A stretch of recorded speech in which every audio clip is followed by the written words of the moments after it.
दोस्तों बहुत बहुत स्वागत है आप सभी लोगों का इस अमेजिंग से वीडियो के अंदर। होप सो आप सभी लोगों के जो पेपर है बेटा कॉस्टिंग का वो बहुत बढ़िया गया हो। और अब बारी आ चुकी है हमारे ऑडिट सब्जेक्ट की कि 1.5 डेज में हम लोग कैसे रिवाइज कर सकते हैं ऑडिट पेपर के लिए।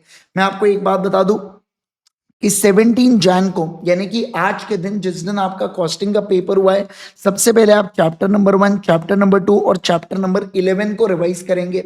दूसरा, 18 जनवरी को जो है यानी कि कल के दिन आप यहाँ पे सबसे पहले चैप्टर नंबर 8, चैप्टर नंबर 10, 7 और 6 को 12 बजे तक फिनिश ऑफ करेंगे सुबह उठ के। फिर आप चैप्टर नंबर 5 और 9 को शाम में 5 बजे तक रिवाइज करेंगे। फिर आप चैप्टर नंबर 4 को 8 बजे तक आपका खत्म हो जाना चाहिए, यानी 5 से 8 बजे तक के बीच में चैप्टर नंबर 4 को फिनिश करना। और 8 बजे के बाद आप चैप्टर नंबर 3 को लेके बैठिएगा, जो आप 11:30 बजे तक पढ़ेंगे। और अगर थोड़ा बहुत पोर्शन बच जाता है तो अगले दिन 8 बजे तक फिनिश ऑफ कर देना। अब मैं आपको एक बात बता दूं, जब मैं इन चैप्टर्स को रिवाइज करने बोल रहा हूं आपको, तो रिवीजन के साथ साथ जो मैंने आपको सुपर 100 क्वेश्चंस की पीडीएफ दिया हो बेटा ऑडिट के, जो आपका और मेरा टेलीग्राम ग्रुप बनाऊंगा, अगर आपने मेरे बैच को परचेज किया होगा तो मैंने आपको सुपर 100 क्वेश्चंस की पीडीएफ दिया हो बेटा, ठीक है ना। तो आप जरूर से वो टेलीग्राम ग्रुप को चेक कीजिएगा। अगर आप कैप्स के स्टूडेंट होंगे तो उस सिचुएशन में मैंने कैप्स के टेलीग्राम ग्रुप के ऊपर आपको प्रोवाइड करा हो, ठीक है ना। तो सुपर 100 की पीडीएफ मैंने आपको दिया हो। आप जरूर से क्या करना बेटा, उन सुपर 100 को क्वेश्चंस को रिवीजन के साथ साथ देखना। अभी आपकी चॉइस है कि इनको रिवीजन वीडियोस की मदद से आपको रिवाइज करना है ऑडिट, या आपको खुद से रिवाइज करना है, ये आपकी पर्सनल चॉइस है।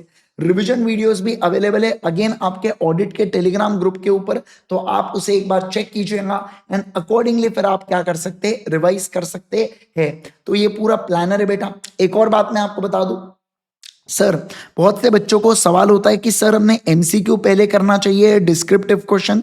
कई बार मैंने आपको बताया कि अगर देखो, वैसे बहुत से सेंटर्स में क्या होता है कि आपको पहले 15 मिनट में एमसीक्यू का बुकलेट ही नहीं देते, तो आपके पास ऑप्शन नहीं है, आपको डायरेक्ट क्वेश्चन ही पहले 15 मिनट में रीड करना होता है। तो अगर आपको ऐसा लग रहा है कि डायरेक्ट क्वेश्चन बड़े आसान आसान है, मैं फटाफट फटाफट सॉल्व कर सकता हूँ, आप बिंदास सॉल्व कर लीजिए।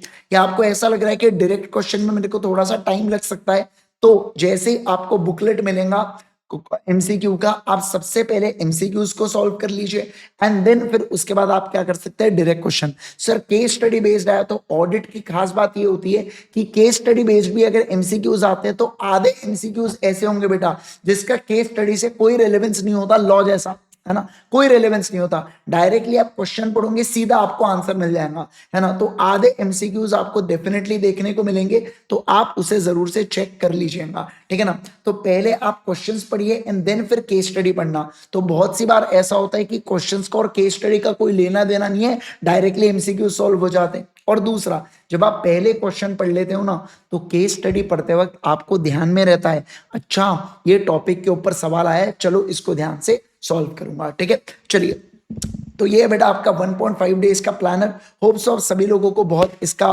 मतलब ये आपके लिए बहुत बढ़िया हो और आप बढ़िया से इससे रिवाइज करें, right. All the best for your exams. Thank you so much once again, bye bye, take care everyone.